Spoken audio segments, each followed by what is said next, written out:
Hey folks, how we doing today? It's me again, Shannon Fox here, Devoted Patriots 2 channel, coming to y'all on a Sunday afternoon. And I have got a little bit of information for you. I was watching Maria Bartiromo earlier on Fox News, her Sunday morning futures. And obviously she had an interview earlier this week, I believe it was on Thursday, with none other than 45 and hope to be 47 Donald J. Trump there at Mar-a-Lago. Really good interview. Lasted quite a while. You can actually watch the full interview over on Maria Bartiromo's channel or over on Fox. But I've got you a couple of excerpts here from some of the things that were said, some of the questions that were asked, and even the fact that Trump is hinting that there's a couple of people that may be in the contingency to be his vice president pick. I'm talking about Kristi Noem and possible Tim Scott. Maria Bartiromo asked him about both, and he wouldn't say no about either one of them. So it's still up in the air who it's going to be. I was told that due to the fact that Tucker Carlson and President Trump both have residence in Florida, it would not be possible for Trump and Tucker to be on the same ticket. They'll still be able to get the electoral vote for the state of Florida. So unless Tucker changes address, it doesn't look like that he will be a possibility unless, like I said, they find a workaround. So that's something to think about as well. Now there's also Vivek and several others that are in the on the contingency plan as to who Trump may want to be his VP pick. But at this point, it's all hands on deck. But who really knows who it's going to be? Tell me who you think in the comment section down below. Not who it's going to be, but who you think it should be.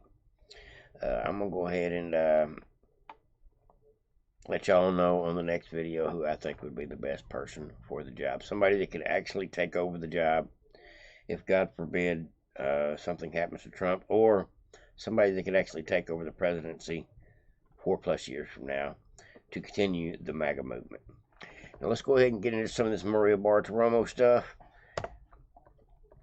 Great interview with Trump. Who will be his running mate and vice presidential hopeful? But first, I asked the 45th president about America leading today on the world stage. Given all the conflicts developing overseas, if you are elected in November, what's the first thing you do to get America's strength back on the international stage? First thing you have to do is close up the border. You can't have millions of people, and then you're going to have to do a massive deportation. You have to do it. Mr. President, I want to get back to Iran. We lost 3 service members. Yep. Boy, she went through them questions quick. Did you see that? Close the border and deportation. She said, let's get back to another question. She don't want to talk about that one.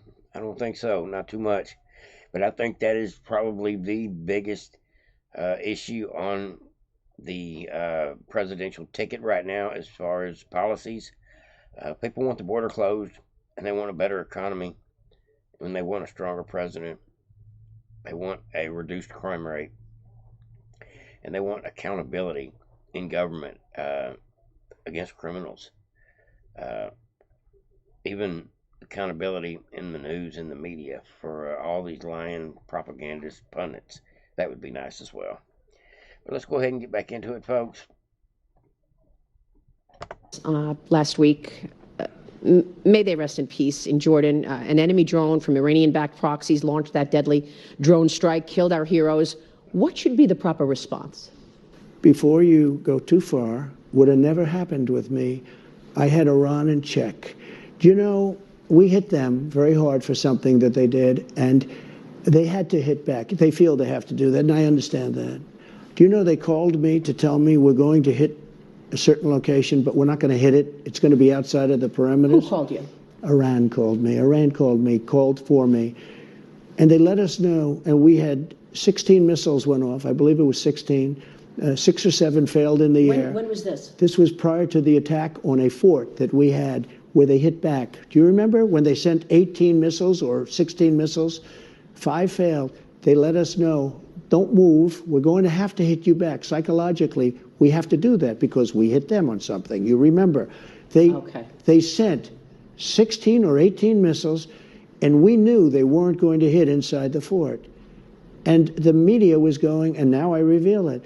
The media was going wild because they say it's strange. They're very accurate missiles. How come they all missed?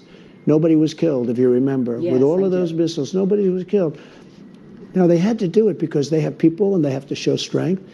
So they aimed the missiles, but they said, please don't attack us. We're not going to hit you. That was respect. We had respect.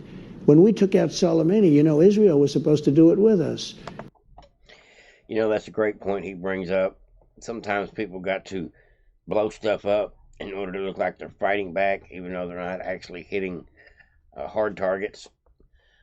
Truth be known, I believe that is what is going on this week with the Biden administration bombing all these targets in Syria and Iraq.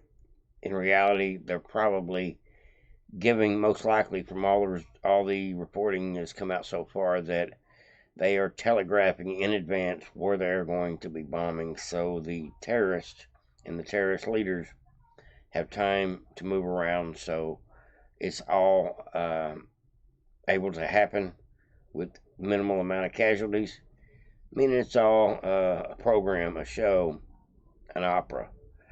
Uh, and I believe countries do this all the time as a show of strength. They blow up stuff and blame each other. And I believe Ukraine is killing their own people at this point in order to try to get money for more munitions.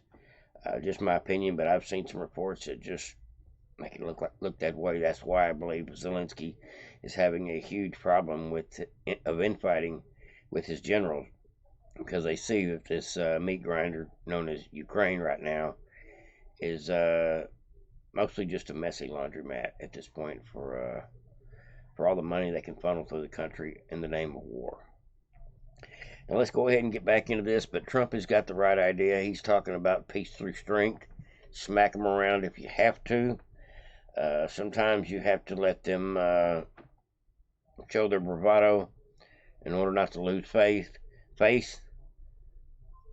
And when it's telegraphed in advance with phone calls, it makes you kind of hard to believe as to what to believe the news is telling you, because the news never covered it this way. Whether it be truth or not, what Trump said sounds like the truth, and in a million years the news would have never covered it that way.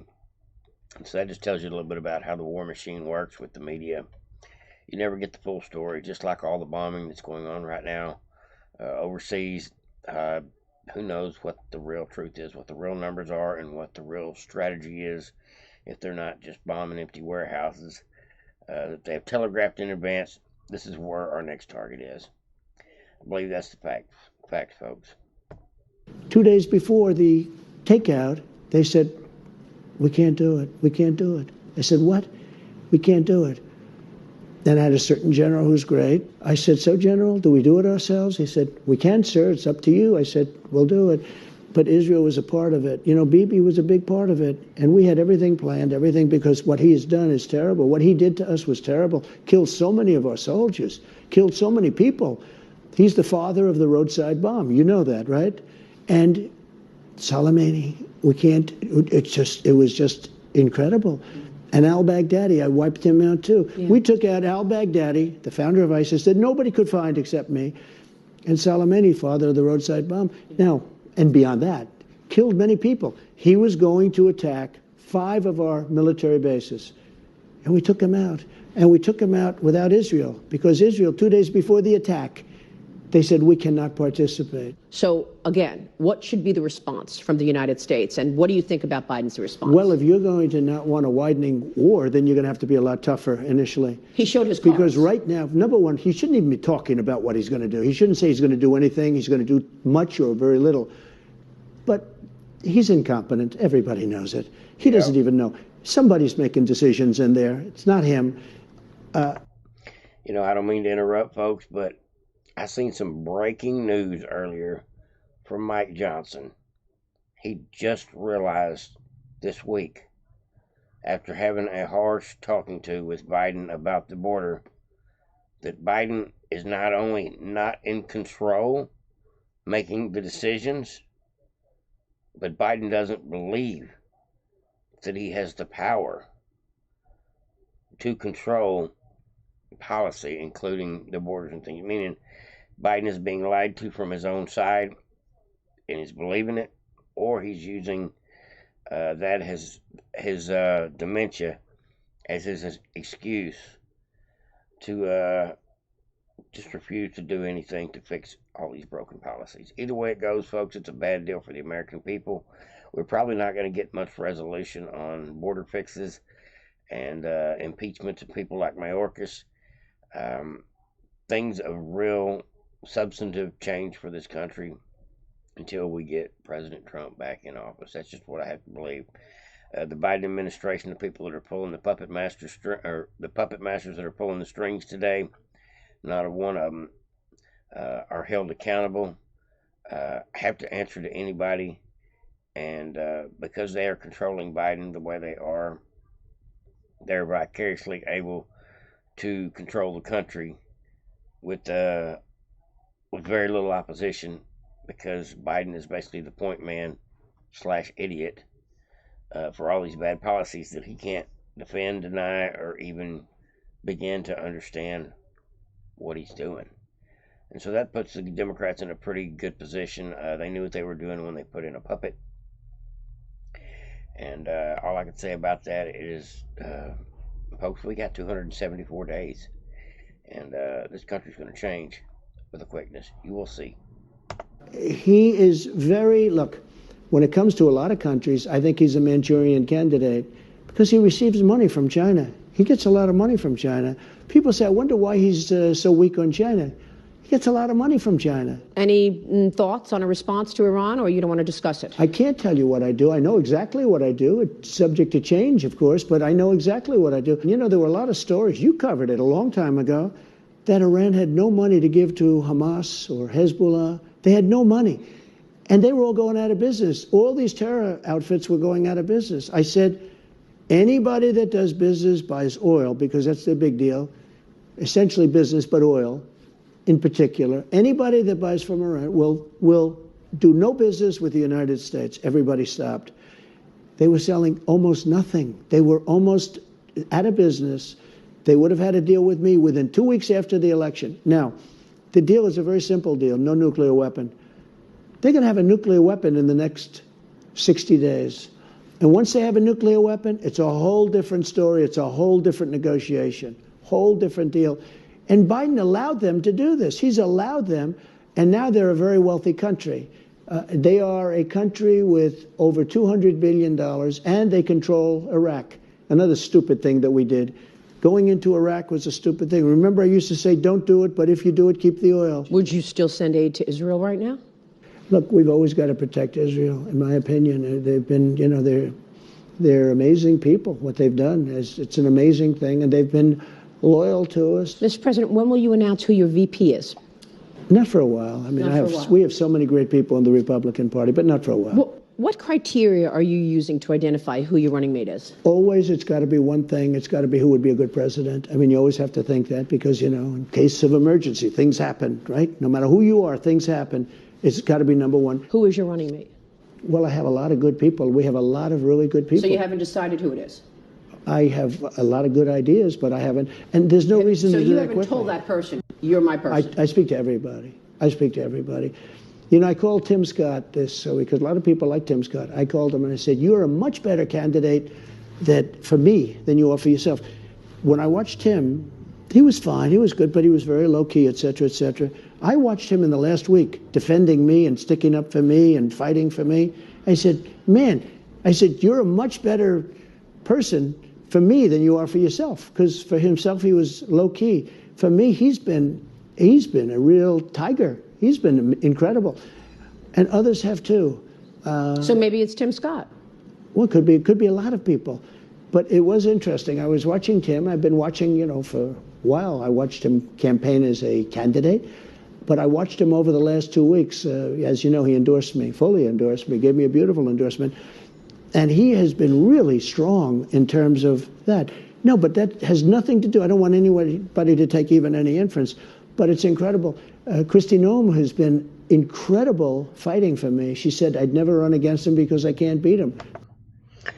Now, that's two names that Trump has dropped on this video who are possibilities. And he brings up the Kristi Noem one without questioning. Tim Scott is. Maria Bartiromo asked him about Tim Scott. He said, yeah, it's a possibility. And he says, another great one is Kristi Noem. She's a fighter, too.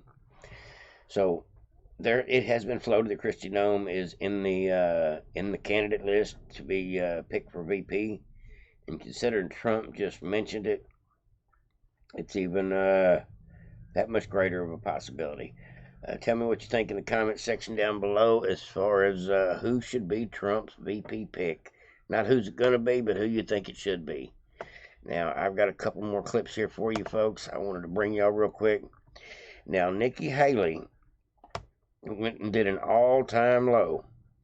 I'm talking about not defending Joe Biden today, but defending the Department of Justice's actions against Trump.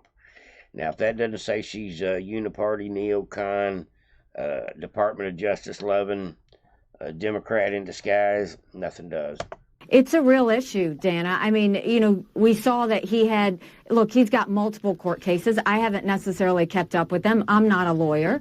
I'm an accountant, so I don't know the legal ramifications. But what I do know is one just came down. He had a big verdict. More than that, we just saw that he, in his disclosures, his campaign disclosures, he just paid 47 different law firms $50 million of campaign donations that came into his campaign. If you see that, and he hasn't even gotten started on all these cases, for the next year he's going to be sitting in a courtroom. I didn't say that. He said that he's going to be spending more time in a courtroom than he is going to be campaigning. So she's trashing him because he has legal problems that are not his legal problems. They're legal problems created by his enemies to go against him with crooked politicians.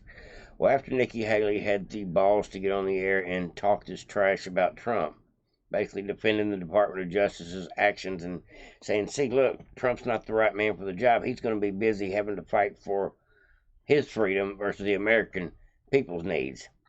Well, that's loser talk from Nikki Haley, who is a no-chance candidate. Anybody going on CNN trashing Trump is not a real Republican, and that's just facts of the matter, folks. I'm going to read you a couple of tweets here. Some people really lambasted Nikki over on Twitter. She was getting roasted after this CNN clip come out.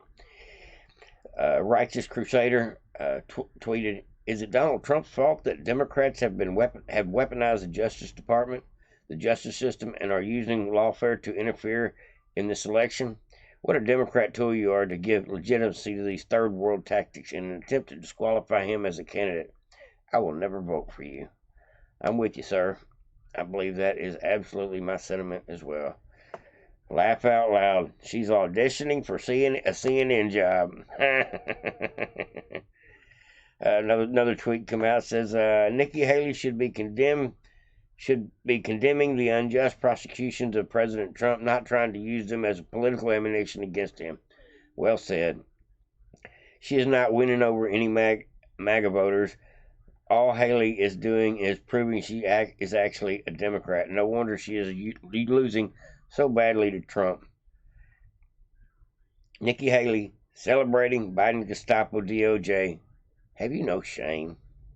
Yeah, folks, that is just the beginning of the list of the tweets she got tore down on Twitter. I hope she reads every single one of them and realizes the error of her ways and how many people cannot stand her.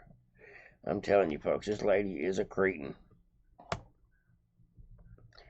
Now, folks, here I got another clip here for you. Maria Bartiromo had a little bit more to say. What sounds interesting from what you're saying is he's looking at the general. Does he feel like he's no longer in a primary, that, you know, he's sort of like swatting away Nikki Haley? Yeah. Or is he still in the game in terms of the primary? Yeah, great question, and I agree. The first question I asked was about the primaries. You know, when do you expect to lock up this nomination? And he said within the next couple of weeks. I mean, you know, I'm looking at what's going to happen in Nevada in just a couple of days, what's going to happen in South Carolina. He's expecting to lock up this nomination real quickly, and I think that there will be changes made in the Republican National Committee very soon. I think that is about to happen, and Republicans will get behind President Trump in a big way. Then we went right into the general. We pivoted right out of the primaries, went right into the general, and I started asking him about the future. What? You hear that, folks? She's speculating that the RNC is fixing to go through big changes, meaning that they are going to try to urge Ronna McDaniel to resign. Trump is going to try to pick somebody to be her designate hitter or next one in line to get the job. And before I go any further into this, let me just say there's no better person in the United States that I could think of would be a better RNC chairman than Scott Presler. I'm talking about the long-haired guy that has been getting hundreds of thousands of people registered to vote across the United States in these 7 swing states in dozens of cities. He has flipped counties from blue to red just by getting out the vote, getting people informed, registering to people to vote at gas stations, churches, getting the Amishes to vote by mail, since on Super Tuesday most of them are at weddings, getting people registered to vote at gun shows across the nations and other conservative events. Scott Presler has done a wonderful job of getting out the vote. As a matter of fact, Charlie Kirk from Turning Point USA donated $5 million to Scott Presler's organization that is all about getting out the vote in the legal way, getting people registered to vote, ballot harvesting in such a way that it encourages people to vote by getting them informed, getting them actually to register with their phone or with paper ballots in person. Just meet and greet type things he does. It's such a wonderful thing this guy does. I don't think I've reported on him much in the past, but I do follow him pretty closely as far as what he is, of all his accomplishments. And I think if Scott Presler was offered the job, he would take it. And I believe that Trump would back him as well. Just my thoughts. Not meant to get scattered here, but it is definitely something that has crossed my mind many a times. Anytime you're talking about shakeups in the RNC, I think we got to get rid of that Ronna McDaniel. She likes to throw extravagant parties for the Republican Party, while the Democrat Party likes to spend money on strategies, ballot harvesting, lawyers, initiatives to get out the vote. Seems like to me that the RNC doesn't really care about the Republican Party and about the majority and about people. And if the Republican RNC doesn't care about the MAGA movement, it's got to be reworked from top to bottom. That's just the facts, folks. If the MAGA movement is alive and well, if it ends up killing the RNC, in order for things to be fixed, it had to be reworked. I would be okay with that, because right now the RNC is not working for the people. It seems like it is working for the Uniparty. Well, that's what I got for you here, folks. I have one more little clip I want to show you. I thought this was kind of crazy. I'm talking about Hakeem Jeffries. He was, let me just say, he was either hallucinating or telling jokes. Democrat leader Hakeem Jeffries, he says, as we enter into the campaign season, the American people are beginning to focus on President Biden's incredible track record of results. Yeah, buddy. That's why even CNN's got polls out that make Joe Biden look horribly bad. Joe Biden's in the 20 to 30% approval rating on most issues involving policy. So his incredible track record, the only thing that he has done as far as the track record is open borders, allowed crime to get worse, looked weak on the world stage, left our troops behind, got our troops killed, started wars, embezzled money. Don't get me started on all the things that Joe Biden has done about his track record. If Hakeem Jeffries thinks Biden's track record is a good thing, boy howdy, he never needs to become president. I think he's actually pretty dangerous for the American people. Anybody that is that far left, he is, I guess, the Chuck Schumer for the House. He's the black Chuck Schumer. Definitely not one of the good guys, and definitely a crazed progressive lunatic like the squad as well. All right, folks, that's all I got for you today. Like I said, full interview of Maria Bartiromo talking to Trump was over on Fox. Crazy days coming ahead. Like I said, we got 274 days before it gets real. We get Trump back in office. But in the meantime, the news feeds are only going to get more confusing, more hysterical, more outlandish, and definitely more surprising. No telling what we're going to find out over the next year about the Democrat Party and what they're going to try to do to prevent Trump from becoming our next president. Over and out, folks. Have a great one.